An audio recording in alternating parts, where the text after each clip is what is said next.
of our public safety team members that are coming out.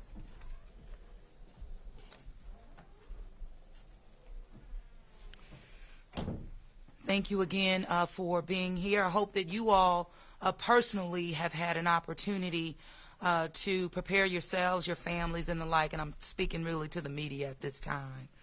But I am here with Colin Arnold, who is our Director of Homeland Security for the City of New Orleans, Mr. Ramsey Green, who is our Deputy CAO of Infrastructure, Ms. Lauren Nash, who is with the National Weather Service, and thank you so much for being embedded in our EOC and getting briefs directly. I appreciate that. Of course, Tyrell Morris, who is our Director of 911-311, the Orleans Parish Communications District, and joined by Colonel Bailey with the Louisiana National Guard. And thank you all again for being here. Now, this is an update, of course, from yesterday. I'm just getting out of my briefing with our public safety team, our unified command on every single level. What we know is today, right now, everyone has to make a decision to leave voluntarily, which I'm recommending. Do that. Prepare yourselves. If you're going to leave, you need to do that now. We need to make sure that you are in a safe place, everyone, whether you're going to leave voluntarily or stay on site, hunkered down, wherever that is. Hopefully that's your home in our city, but in a safe space. If you're staying, you need to be prepared for damaging wind, power outages, heavy rain, tornadoes. What I am told is that this storm in no way will be weakening. There will be, and there are no signs, again, that this storm will weaken. And there's always an opportunity for the storm to strengthen. As you know, this continues to remain a very fluid situation. And we know, again, that time is not on our side. It's rapidly, it's growing, it's intensifying. And so that is, again, if you are voluntarily evacuating our city, now is the time to leave. You need to do so immediately. If you're planning to ride it out, again, make sure that you're able to hunker down, you have your supplies in hand so that you're able to respond post-storm. And we, the city, we are preparing for a post-storm response. Given the time of this, it has pivoted us to focusing specifically on post-storm response.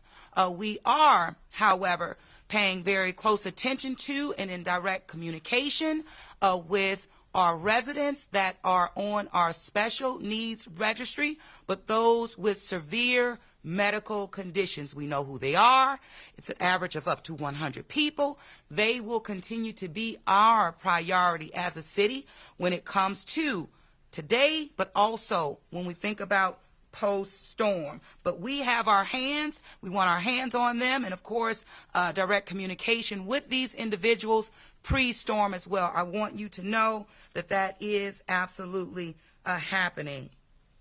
What I will also say, and I'm going to turn it over to Lauren first to give us some updates on from the National Weather Service. You're going to hear specifically in regards to that. But before so, look, this is our time, your time to prepare yourselves. Now, this is it.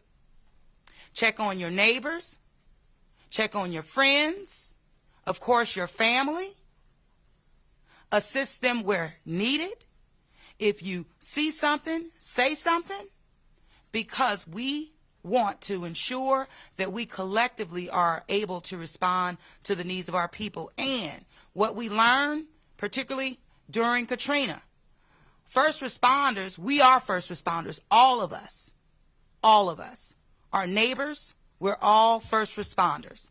And so right now, it's about taking care of one another, not only coaching folks, to make the best preparations for themselves and for their families. In addition to pets, that has been something that the Louisiana SPCA, yesterday they had a large amount of residents bringing pets. Please do not do that. They're at full capacity. They can no longer accept, and they have also shifted to a post-storm direction in terms of how they will deal with pets. It's not now pre-storm. It's shifted to post-storm. Tyrell will touch more on that. So I did mention I was going to bring up Lauren, but let me keep it going with Colin Arnold, our Director of Homeland Security, to touch upon anything that I may have missed. Of course, we'll go down the line. We'll hear from Ramsey. We will hear from Lauren, and we will also hear from Colonel Bailey. We will go to questions and answers as we need to and give you as much as information as we can at this particular time. So with that, I'm going to go ahead on and Colin ask you to come up. Thank you, Madam Mayor. Good morning. There have been no significant changes in the forecast track of Hurricane Ida since our last update yesterday. It's still expected to strengthen to a Category 4 hurricane when it makes landfall west of New Orleans on Sunday.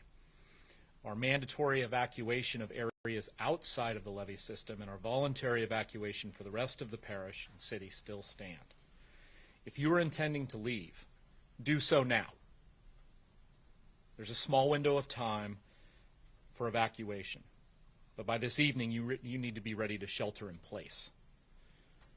If you're leaving, plan for traffic delays, leave with a full tank of gas. You can use gasbuddy.com to track gas availability on the road.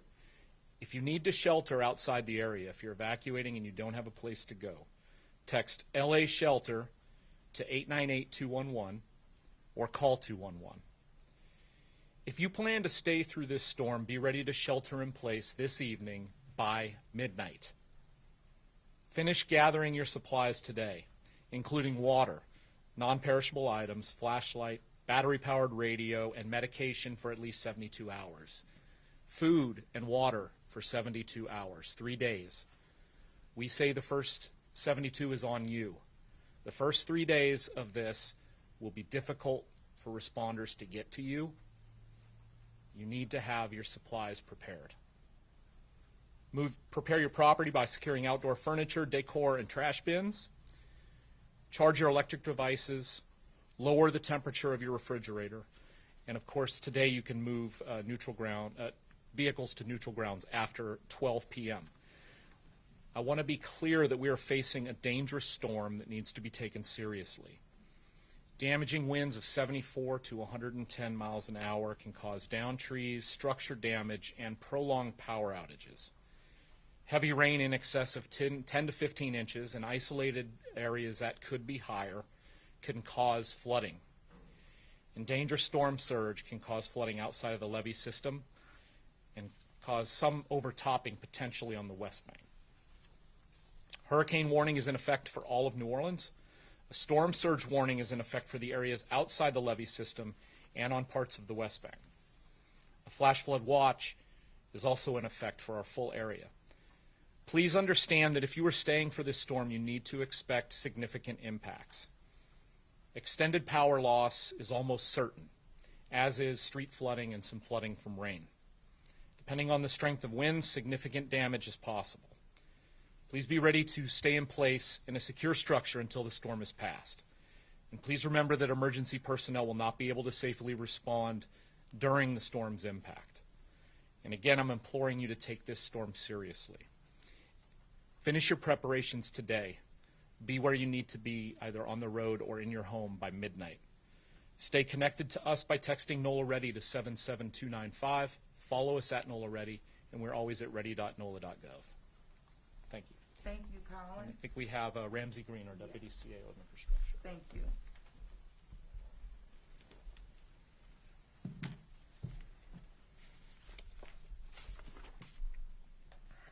Thank you so much, Mayor. Thank you, Colin. I just want to speak very briefly about resilience. And I think about this a lot, given what tomorrow represents to this city, to our residents, and to this country as a whole. There are no more resilient people than in this city. And we've gone through this. We know how to do this. And our residents know how to be calm.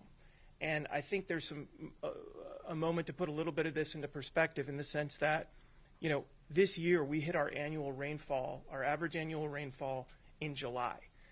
We had the 5th wettest spring that this city has ever had in recorded history, and we haven't had substantial flooding this year.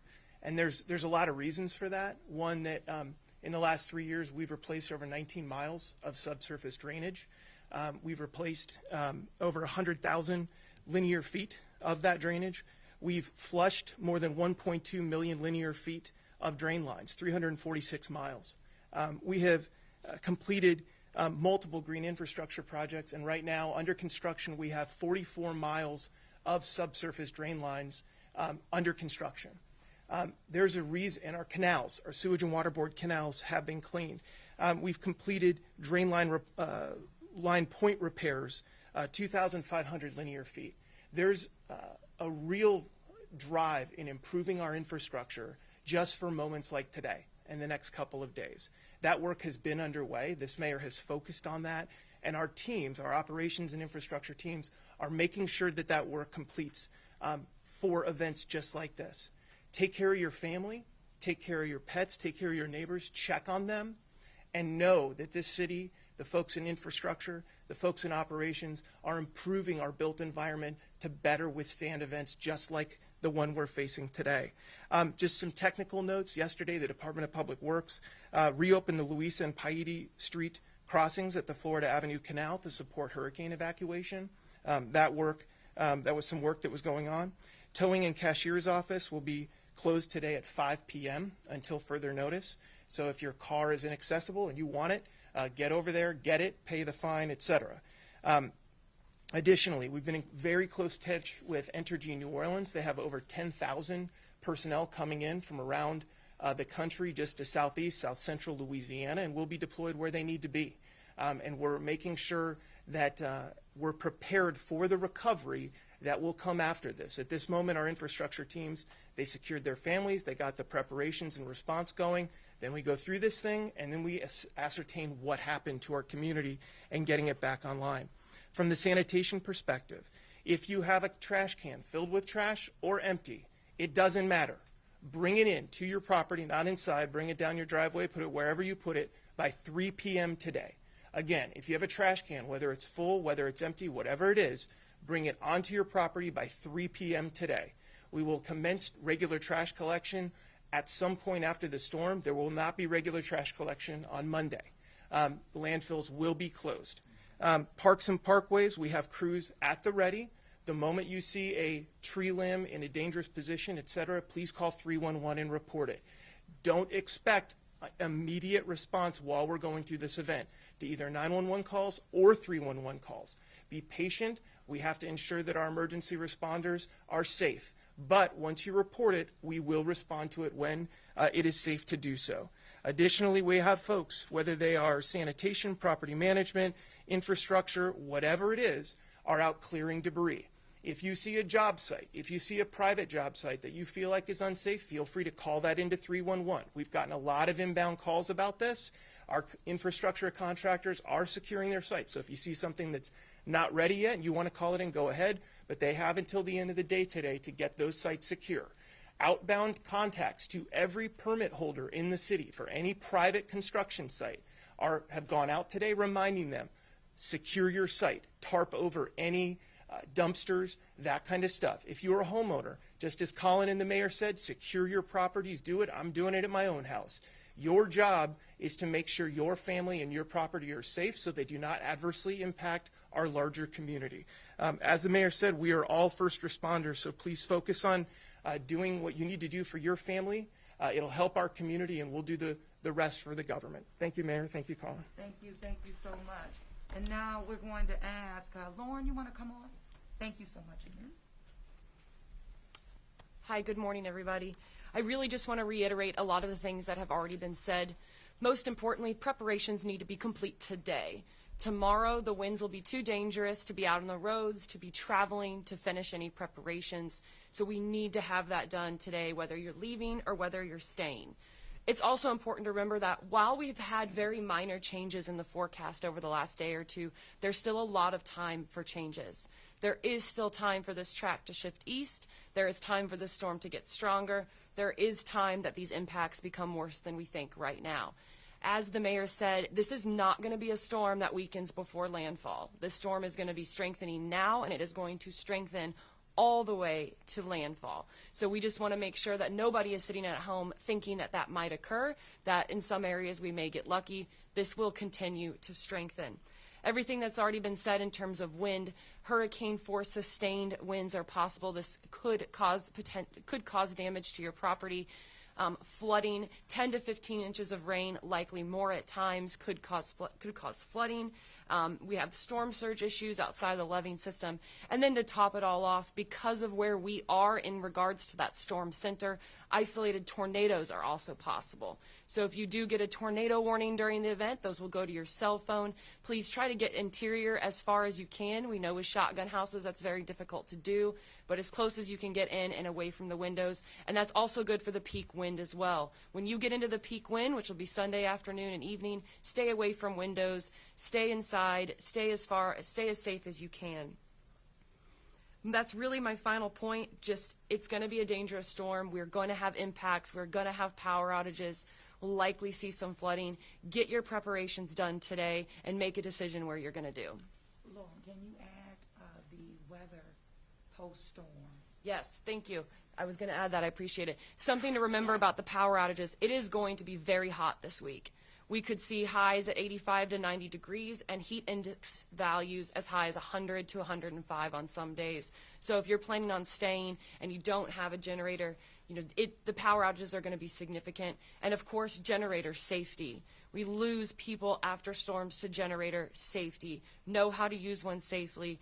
Check out NOLA Ready. They have so many good resources to help you out. But this is going to be a post-storm response as well, and we are going to have impacts after the storm. Thank you so much. Absolutely. All right. Director Morris? Thank you, Mayor. Hey, New Orleans. It's the moment, right? The mayor has told us what to do. We're recommending that you voluntarily evacuate the city, but if you cannot, I want to level set some expectations for individuals that are choosing to stay in our city. 911 is for life-threatening emergencies only. All right? For those that stay, you can expect to hold. Our call takers will go to level 2 staffing tonight at 7 p.m. But there's 22 seats in the center to answer calls, and we will answer them as quickly as possible. So those who are calling 911, I had a lot of calls yesterday to 911 asking questions.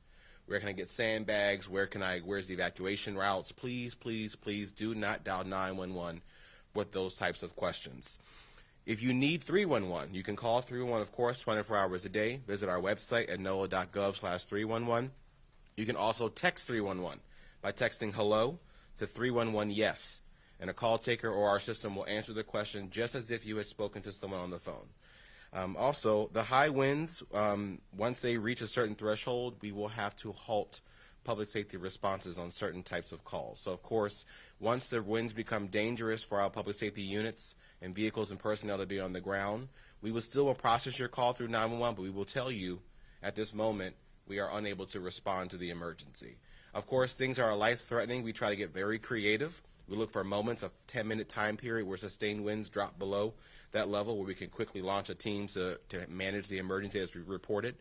But we will be figuring this out as it goes along. So, again, if you're going to stay in New Orleans, 911 is for life-threatening emergencies only, and when the winds are high, the response may be altered, delayed, or stopped. Finally, as the mayor mentioned, the SPCA has indicated that they have shifted a post-storm operation, so they are unable to take any surrendered pets. That also means if you call us for an animal-related complaint, if it's not life-threatening, then it will have to wait till post-storm operations. Of course, if there's an immediate threat to life safety, we will manage that accordingly. But I want to level set an expectation. If you call us about an abandoned dog, those types of calls may have to wait unless it's posing a threat to life safety.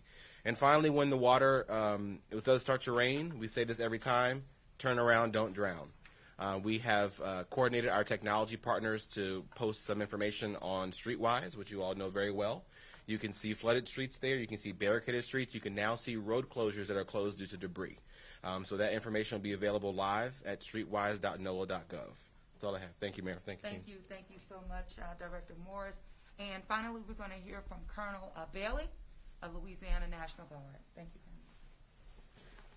Thank you, Madam Mayor. I'm Colonel Bailey, Louisiana National Guard. The men and women of the Louisiana National Guard, your National Guard, are trained and ready to respond. We have 200 Guards members on the ground in New Orleans. Right now, it'll get to about 260 by close of business this evening by 5 p.m. Those assets include security, search and rescue assets, 8 high water vehicles, 6 boat teams. We have engineer assessment and work teams on call as well. In the immediate post-storm, they'll go out and begin to clear up and free rights of way to allow emergency services to function. We also have air assets on call if necessary to perform search and rescue. We're ready, we're here, we're going to protect what matters. Thank you, Madam Mayor. Thank you so much, Colonel. All right. So thank you all again, and we'll turn now to questions. Ms. Allison. Yes, ma'am. Madam Mayor, we've heard about the preparations, but what still concerns you in the face of what could be a devastating storm? So what concerns me? One is just the overall safety of our residents, those who are making preparations and have already started to leave the city, making sure that they get to their destination safely, that they render patience and real care and concern to those that are providing them the service at the time. I think this has reminded us again, even as we've gone through the impacts of COVID, is that our people on the front line are those that we just depend on to go. If you're going to the grocery, if you're going to the gas station, you know, it's demonstrating how we really do need one another. So I care about those who are providing that service. I care about their ability to take care of their families as they provide that service. And, of course, residents who are moving, you know, evacuating. If I could follow up, we all know that there is an aged infrastructure system. Are you going to try to temper expectations if we get heavy rain? Well, I think that that's something that we've been doing for the past 3.5 years now under my administration, focusing heavily on infrastructure, and that's one of the reasons it's been such a top priority, giving the inadequate infrastructure that we've had to live with for generations. But when Ramsey went down the list of the impacts and the infrastructure improvements that we have made in a very short period of time, but at the same time being able to see the positive impacts of those improvements. So we see the work working to our benefit, but at the same time we understand there's a lot more that needs to get done. But when I think about where we are now and faced with a hurricane coming, I am very confident in our levee protection system. That is something that we really didn't have 16 years ago that we do have now. Anything to add on that, Ramsey? Colin? I'll add one thing Okay. there. Sabrina, I think it's a great question. You know, this is a different city than it was August 28th, 2005, in terms of infrastructure and safety. The HSDR system, which is the levee system, is an unprecedentedly powerful protection for this city. We have 3 lines of defense in this city: our coast, our wetlands, our levee system, and then our pumps, power, and the subsurface gray and green infrastructure that goes into that. And we are coordinated. You know, we're very frank. We're showing where our weaknesses are and where our vulnerabilities are.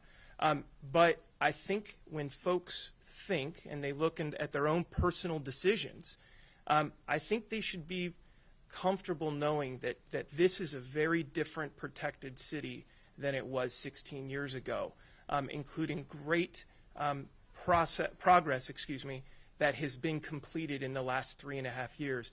I mean, next hurricane season will be even more durable, with a more durable power array, delivering more durable power to the sewage and water board system. So I think from that perspective, we need to be comfortable. We need to know that we'll be in a much better place than we were 16 years ago. That said, if we have 10 to 20 inches of rain over an abbreviated period of time, we will see flooding.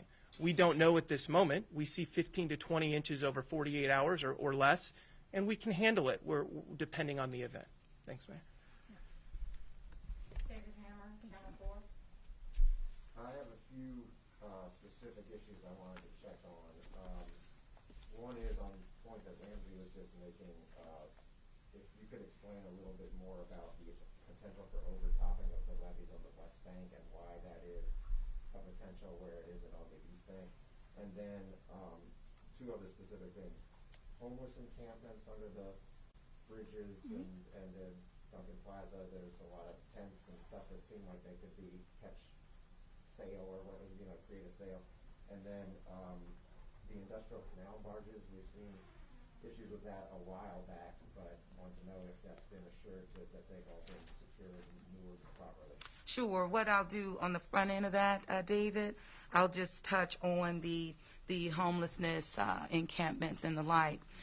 We have been in constant collaboration and cooperation with our homeless partners, Unity being one of them as our lead in the state of Louisiana. We have all of our shelters that can accommodate those who are on the street right now. We have done the thorough documentation, and the movement of these individuals is ongoing. So we feel very confident in our ability to have the capacity to accommodate our homeless individuals that are currently on the street. The good news there, David, is that we began to move our street homeless population on last week back into a hotel accommodation, something that we did when we were on the front of COVID-19. Now, this was also aligned with our response to COVID-19 being in the midst still of this pandemic.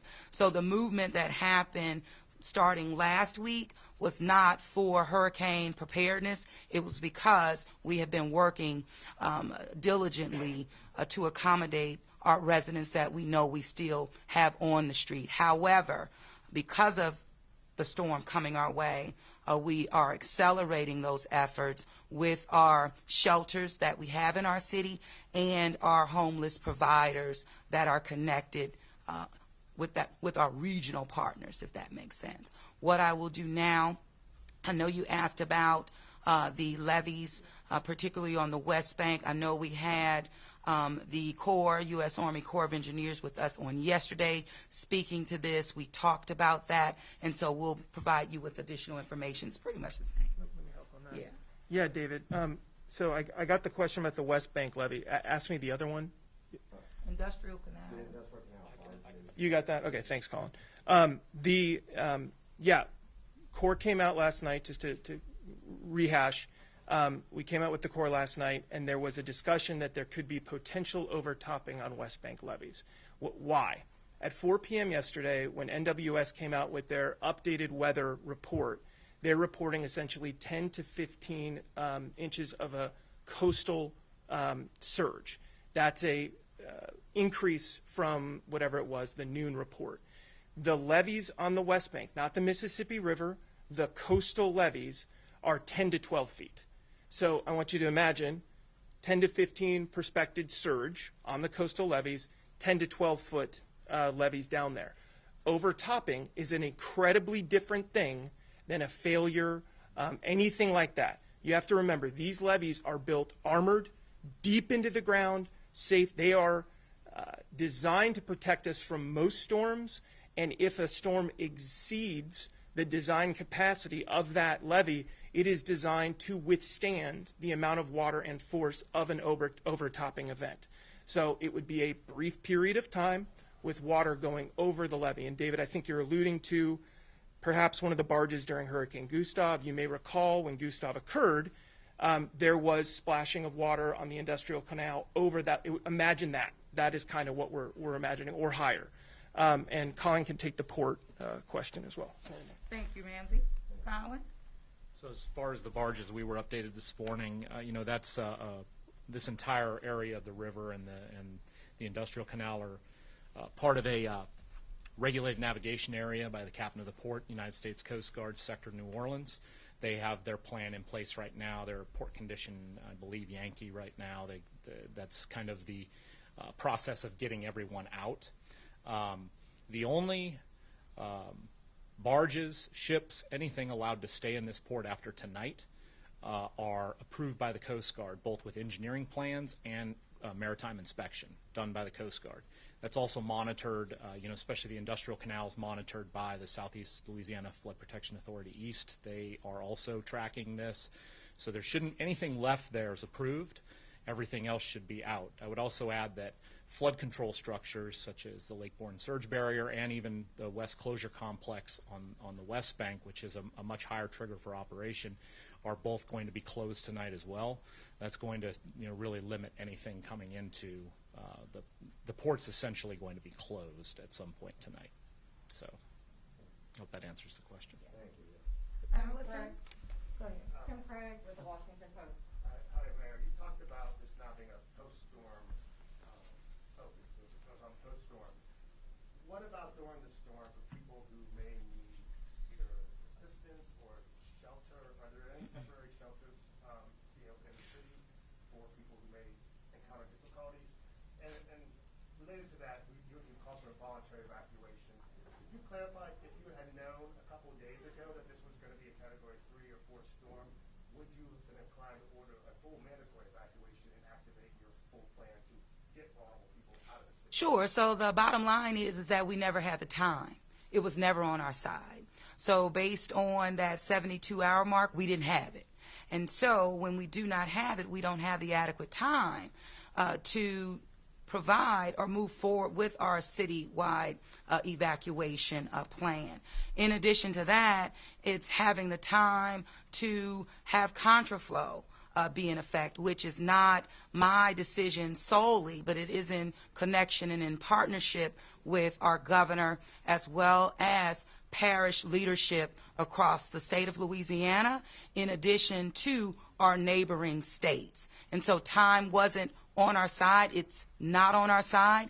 Even as we think about a mass opening of a shelter and the like, we're in the midst of a pandemic.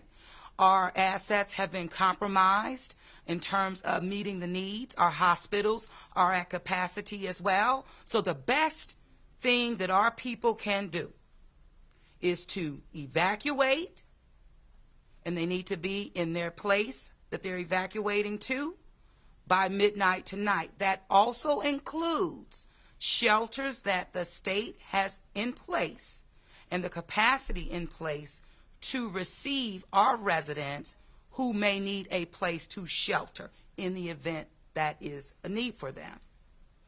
But as it relates to those remaining in our city, it is making sure that they have the necessary resources to shelter in place. That is what we're saying. This is not new for us. We've been here before, multiple times during last season, because the time wasn't on our side then as well. We will address these time issues with FEMA, and with our state and local leaders, but now we know time isn't on our side.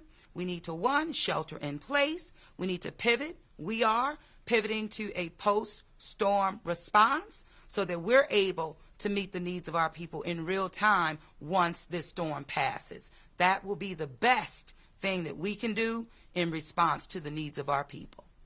And the National Weather Service, could you just clarify, you mentioned that there's still a chance the storm could be stronger and farther east than what the forecast is now. Is there any chance that it could be strong enough where you would have more of a threat to the levee system than what you're currently envisioning? Well, right now our forecast is obviously based on the most, up-to-date information that we have, and that's what I'll comment on, the 10 to 15 feet that was already mentioned by Ramsey. We have very good forecasters at the National Hurricane Center. My main point of saying that is just to remind people that even though the track is to the west, to remember that those winds could still expand, the storm could get a little bit stronger. With the current forecast, the storm would have to get extremely strong to make a huge change in the storm surge forecast. So we're pretty confident in those numbers. I think for me that comment was more about the wind radius and what kind of wind we would experience here in the city. Lauren, could you just say your name? It's Lauren Nash LAURENNASH. Our next question, Jessica Williams with the Times-Picayune. Madam Mayor, I was wondering if you could detail the post-storm response. I know y'all talked a little bit about it yesterday, but can you tell us whether there's going to be an opportunity for people to get bused to certain areas, to the shelters that you talked about? If there's going to be food or provisions for them where they're going? Could you talk a little bit about that? Well, of course, as we learn more, we will do more. But in reference to some of the preliminary post-storm responses are the buses that I spoke about on yesterday, buses that have been made available through the state's contract and the promise of the governor that those buses and their coach buses will be staged appropriately, both in somewhere in the city as well as far as Lake Charles.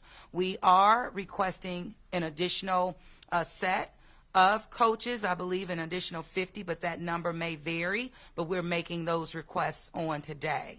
And again, once we're able to thoroughly assess, we'll be able to define even more with the details about what our full response looks like. Of course, in terms of being able to shelter our folks post-storm, that is the convention center, is a place that we are working on now with the Louisiana National Guard in coordination with the state of Louisiana. That, again, is about post-storm, not pre-storm. No one should show up at the convention center right now.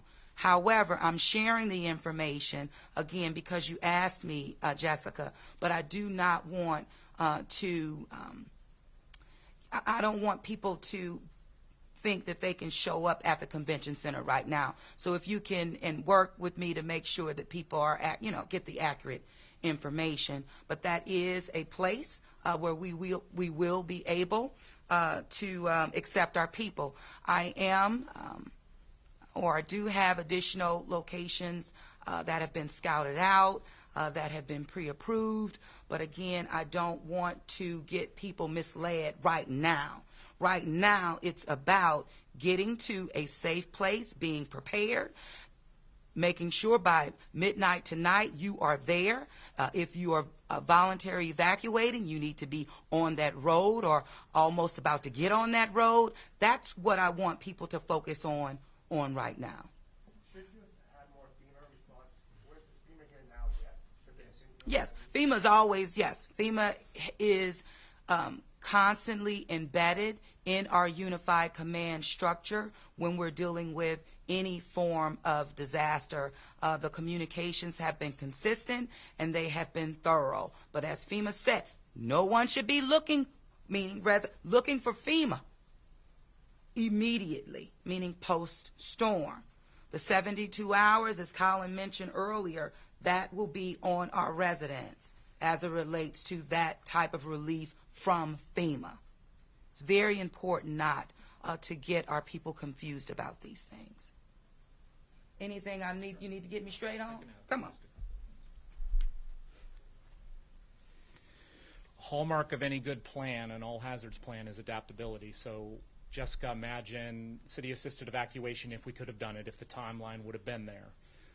Utilizing transit to bring people to a location to move them out. Instead of doing it pre-storm, we're adapting and we're going to do it post-storm. We'll have food, we'll have water, we'll have those things necessary. However, this is heavily reliant on what happens with the storm. It's heavily reliant on, a lot of different variables, but it will be set up, if necessary, to move people out. And Madam Mayor mentioned the location potentially, but we could pivot and have to move to another location. It's just, it all depends on the situation on the ground, and that's these things with these hurricanes, everything's variable, The only thing that's not variable right now is the timeline, essentially, and not by much. And so that's what our focus is right now, is on getting people in the mode to either leave or to really hunker down, provide for themselves for a day or two, and then we'll move on from there. And to address FEMA, they probably have a closer relationship than they sometimes want to with the city of New Orleans because of our history. We actually have a very good relationship both with Region 6 and with FEMA headquarters. They have liaisons that we've had actually for several storms in the past upstairs right now.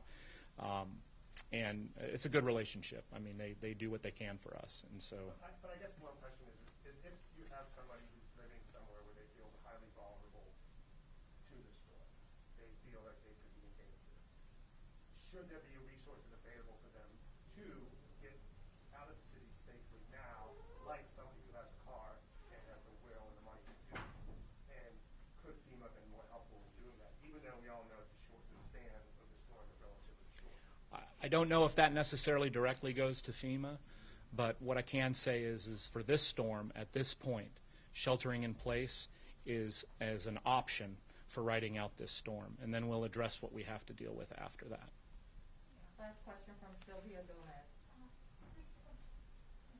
Just a question, do we know, I know the time is of the essence, but do we know what time are we expecting landfall? And also, do we know if it's like a slow-moving storm, how long, is it bad weather?